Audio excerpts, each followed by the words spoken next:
Okay naman yung pakiramdam ko, Buster. Ha? Okay na. Okay na. Yun, magpasalamat. Wala pa rin. Ayun mga idol, is mapagpalang gabi sa lahat. Yun, sa wakas, nandito na ako sa bahay. Pumunta dito si Lando mga idol. Susundan ko sana siya dun kay Lolo at sa bundok. Pag uwi ko kasi dito, tiningnan ko sa YouTube channel ko kung ano na yung at kung saan si Lando. Buti na lang pagkakita ko, pababa na siya, nakarating na siya kay Lolo. Punta na sana ako, kaya hinintay ko na lang din na pupunta siya dito dahil nasabi niya, nabanggit niya sa video. Papasalamat ako mga idol dahil sa ligtas si Lando. Pero malakas talaga yung pakiramdam ko na si Lando ay buhay. Napansin ko na rin yun nang nagmaskara si Lando. Napansin ko na rin na parang si Lando talaga. Hindi ko lang sinasabi sa video dahil ayaw kong maano sila, baka makita nila. Kaya napasalamat ako, nagkwentuhan kami ni Lando ngayon kung anong nangyari. Tinapon daw, naalala niya, binugbog siya, pinagtulungan siyang bugbugin. Pagkatapos nung nawalan siya ng malay, tinapon siya sa ilog. Nagulat na lang siya pagising niya mga idol. Nasa isang kubo na siya, walang tao. Pero pagkagabi may biglang dumating na isang matanda at nagpakilala, si Lolo Miroy. Kaya papasalamat ako kay Lolo Miroy, kay Lolo Pedro. Asahan mo Lolo Miroy, pag balik ko ng bundok, hindi ko kakalimutan yung alay na para sa'yo. Pinagpapasalamat dahil sa pagligtas mo kay Lando. Bago ako magpatuloy mga idol, mega love shoutouts yung lahat sa lahat ng mga solid supporter natin, sa lahat ng mga silent viewers, sa lahat ng mga OFW, kapatid nating mga Muslim at kapwa ko Guardians Brotherhood Incorporated. Mega love shoutouts yung lahat. Shoutout kay Mary Grace Giverson ng Chicago, kay Ate Bibs Bernas ng LA, Ate Mel, kay Ate Takashi Mercy, Ate MJ, Mami Sky, Team Kuwait, Team Marlica, Bindio Vlog, Jimmy Maramirez, Janice Alcalde. Yun, mega love shoutout sa inyo. Medyo may kahinaan pa yung natin ngayon, katawan, dahil lang araw din tayo sa bundok. Ang istorya nung pagkawala mga idol, pagkawala ko, ang nakuha yung cellphone, sinundan ko sila, nilagay ko lang yung cellphone, tinusok ko sa lupa para sagupain sila pagbabarilin. Hindi ko namalayan may isang bandido pala nasa likod. Hindi ko alam kung saan banda siya nagtago sa damuhan. Paglingon ko, nakatakbo na siya, kaya nalanganin na ako dahil nandun din sa harap yung mga kalaban. Nakuha niya yung cellphone na naitakbo niya. Kaya yun ang nangyari, bakit na kuha yung cellphone ko. Pero importante mga idol, ligtas tayo, ligtas na kababa. Si Lando din ligtas. Kaya pinapapasalamat talaga siyempre sa Panginoon dahil sa pangalawang buhay na ibinigay niya para kay Lando. Yan, nandito si Lando mga idol. Yan. Maraming salamat Lando sa salamat ako na din nakala ko talaga na patay na si Lando mga idol dahil yun ang sabi ni Lolo Miroy. Hindi ko rin alam kung bakit tinago ni Lolo Miroy sa akin yung totoo tungkol kay Lando. At naisip ko mga idol, yun pala, naisip ko kung bakit tinago ni Lolo Miroy yung nangyari kay Lando, na buhay si Lando. Tinago niya pala yun dahil inutusan niya pala si Lando na magpanggap na bilang isang bandido.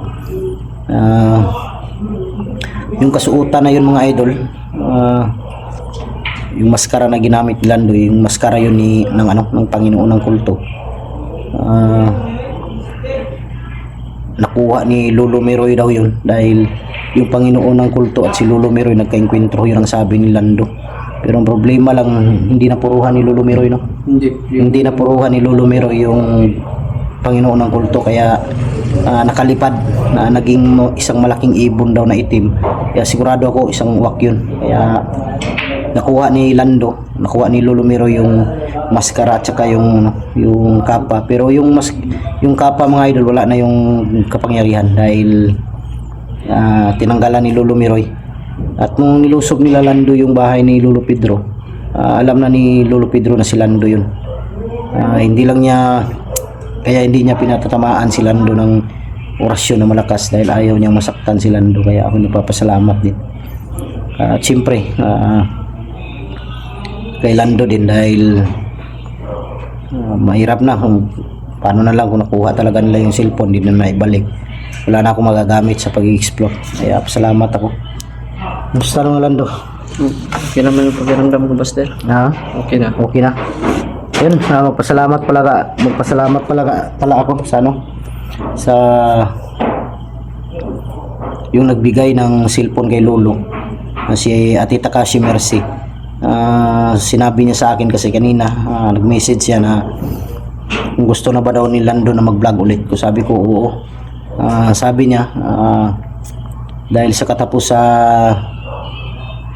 dahil magpapadala daw siya ng pera pangbili ng cellphone, habang hindi pa daw siya nakapagpadala dahil busy pa. Yung cellphone daw na ibinigay niya kay Lolo, ipagamit daw muna kay Lando. Pakiusapan ko muna si Lolo kung papayag si Lolo na ipagamit muna kay Lando para makapag-explore. Dahil kung makabili na, isauli na din namin kay Lolo yung cellphone. Gano'n na lang Lando, makiusap lang tayo kay Lolo Pedro na hiramin muna natin yung cellphone para magamit mo pag explore. At para makapagsimula ka na ulit. Hindi ko alam kung ano yung gagawin na siguro ganun pa rin, Lando adventure pa rin. Ikaw anong ano mo? Sino nagkulay na? May tanong ako ba? Si Lolo Miroy? Ang kulay? Dahil ang kulay ng trendy daw mahalata. Mahalata. Kasi mga idol, yung kulay ng buhok ni Lando parang ano yun? Ng kulay no? Ginto no? Parang ginto. Nagulat nga ako nung nakita ko sa video na itim na yung buhok ni Lando. Kaya sabi ko si Lolo Miroy siguro nagkulay.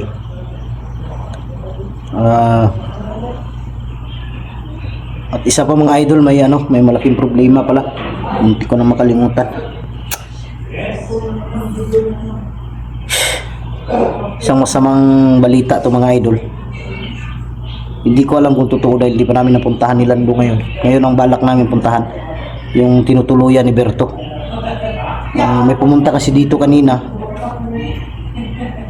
na pinasok daw yung tirahan ni Berto.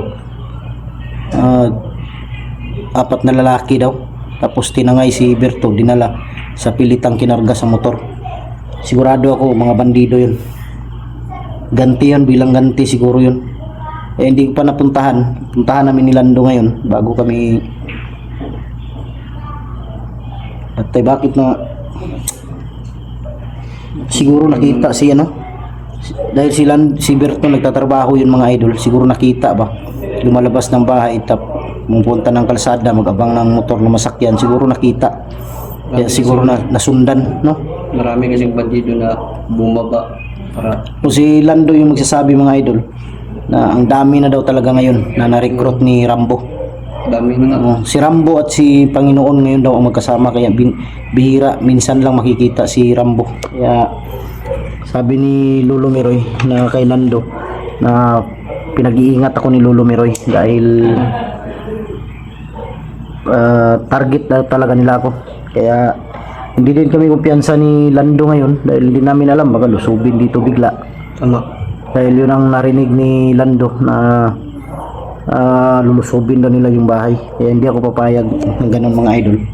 Pero puntahan muna namin yung bago kami puntahan muna namin yung kung saan nakatira si Berto. Di sa tingin ko Nung nag-abang siguro siya ng motor sa daan, pasakay patungo sa trabaho niya. Kami nakakita sa kanya. May nakakita, tapos nasundan siya ba Oo. pag uwi niya. Kaya sabi ko na ano si Berto na monitor ba. Dahil nung bumaba yung mga kasi yung mga bandido mga idol nasa hindi lang lagi nasa bundok yan, bumababa yan. Kaya nakita yun. Hindi ko rin alam kung bakit natunto ng may-ari ng bahay na tinira ni Berto, yung bahay ko ngayon. Siguro nagtanong-tanong siya, kaya natunto niya dito. Kaya yun ang pupuntahan namin ngayon. Kawawa naman siya, no? So, yung problema nga ito, Master. Nagbago na yung tao. Yung mahirap kasi ngayon eh. Kung kailan nagbago yung tao mga idol, umiwas na sa mga ganito. Hindi na nag-explore dahil magbagong buhay na, dahil umiwas na sa gulo, umiwas na sa... Pero hindi pa rin nila titigilan. Grabe yung mga bandido mga idol, hindi mo alam kung anong klaseng mga utak nito. Kahit anong gawin mong pagtatago, kahit anong gawin mo, wala, susundan at susundan ka pa rin nila. Hindi ka nila titigilan. Yun ang totoo mga idol. Kaya sabi ko kay Lando na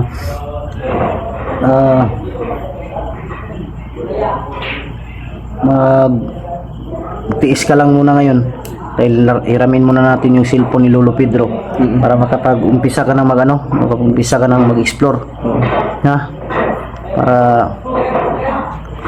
ikaw, anong gusto mong sabihin dyan? Sige, sabihin mo sa mga viewers para Yun mga idol, no? Nagpapasalamat talaga ako sa Panginoon. Unang-una sa Panginoon. Nagpapasalamat din ako dahil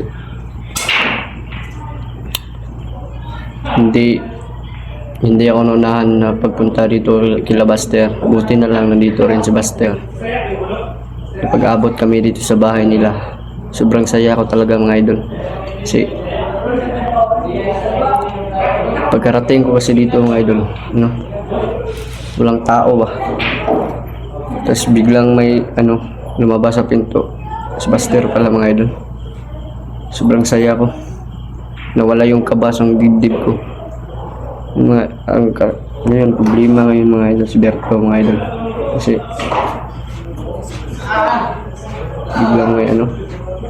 bigla daw may kwan sa kanya, 4 na lalaki.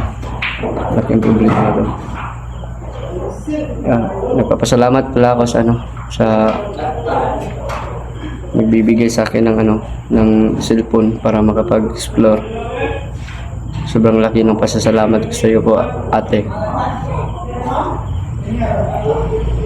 Para magkasama na ulit kami ni Buster. Dalawa na kaming mag-explore.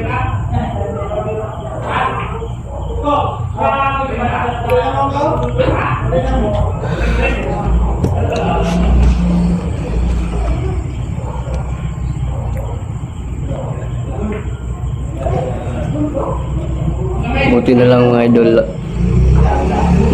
naligtas ako mga idol. Akala ko mga idol kasi patay na ako, kasi hindi ko na alam yung nangyari. Bigla na lang ako nawala ng malay pagkatapos itinapon sa ilog. Buti na lang mga idol, si Lolo Miroy yung nakakuha sa akin. Aking pasasalamat ko na rin kay Lolo Miroy at saka kay Lolo Pedro. Kasi binigyan niya ako ng agimat ni Lolo Pedro para magamit ko sa pag balik naman ng bundok ni Buster, para may panglaban din ako. Hindi ko alam mga idol kung sobrang laki talaga ng pasasalamat ko kay Lolo Miroy at kay Lolo Pedro. Hindi dahil sa kanila, siguro patay na ako ngayon. Nakaburol na ako. Kaya sobrang laki ng papasalamat ko sa kanila.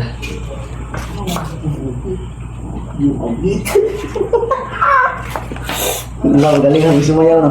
Ang galing pala sumayaw nito ni Hindi mo makita. Buster. Ito mga idolo. Wala pa rin pagbabago mga idol. Parang si Jollibee pa rin mga idol. Sobrang galing talaga. Tapos Yan mga idol. Hanggang dito na lang mga idol. Dahil pupuntahan pa namin si yung tirahan ni Berto. Maraming salamat. God bless sa ating lahat. I love you all.